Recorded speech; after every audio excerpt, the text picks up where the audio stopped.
participating organisations are concerned, as Satish was saying. You use the word victims on a number of occasions. I think one of the things that we don't do enough is to consider who are the victims. In this case, for instance, it's very easy to see the victim as the person who was the victim of the original action, whereas actually there are many other people who were victims, particularly in terms of the miscarriage of justice. And I think that's actually a big challenge to the criminal justice system generally. It's very often taken that the idea of a victim-focused justice system is about vindictive punishment, but it isn't. To me, the biggest message that's come from victims' organisation, particularly victim support, is what victims want more than anything else. And you're not obviously talking about the victim of the murder, but all sorts of other offences. What victims want more than anything else is to know that it's not going to happen again. And I think that applies also in other issues within the criminal justice system of miscarriage. The Justice Select Committee, of which I was a member, came out with a report, I think it would be 3 or 4 years ago now, on justice reinvestment, which asked the question, if you were able to start from scratch, would you spend all the money that goes into the criminal justice system in the way that it's spent now? And you won't be surprised to know that the conclusion was no. The conclusion was that also that many things that influence the levels of offending are not actually anything to do with the police or the criminal justice system.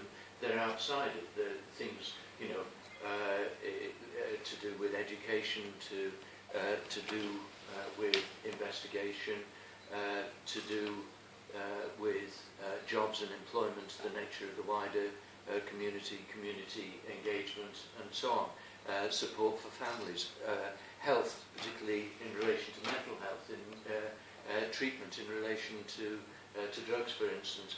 A whole series of things that are not inside the criminal justice system or the system of policing and prosecution.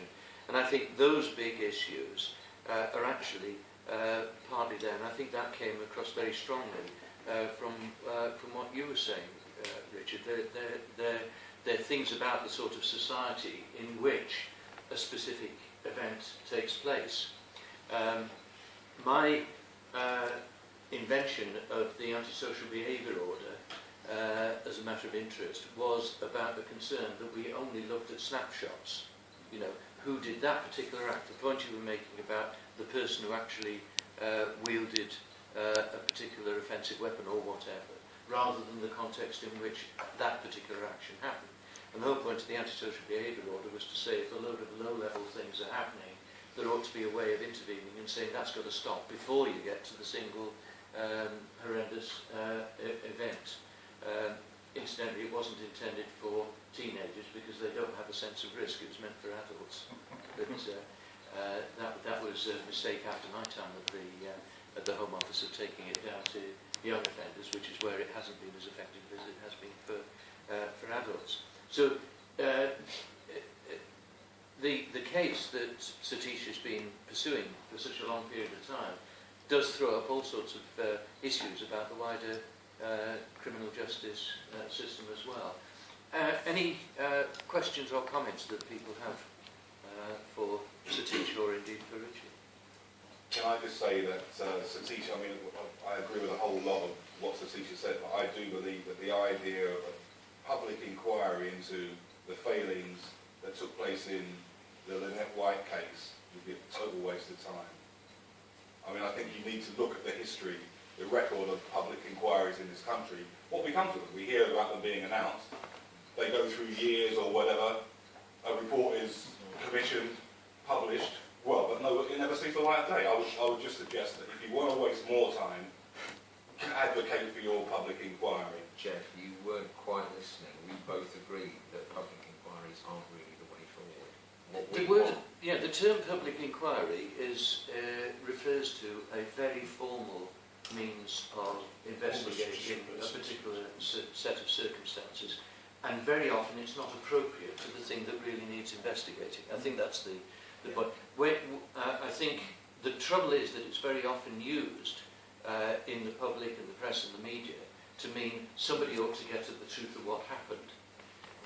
And that doesn't necessarily mean that that will be served best by a formal public inquiry. I think in that aspect I would agree with you. I mean, my experience of something like the North Wales child abuse inquiry, certainly that needed a proper investigation, but we ended up with something that took so long that the information that came out of it was almost irrelevant by the time it was published. Almost, not quite. It did make a contribution, but something that had been much more focused and forensic and happened earlier would have been much more useful. So I think the point would be that something is needed before people can regard this as having a line drawn under it, which goes past the 4 specific bits of work that are going on at the moment and the things that have been done up to now, to sort of say, can we make sure that all the necessary lessons are learned? But a formal public inquiry probably isn't the most efficient way of doing that. I would agree.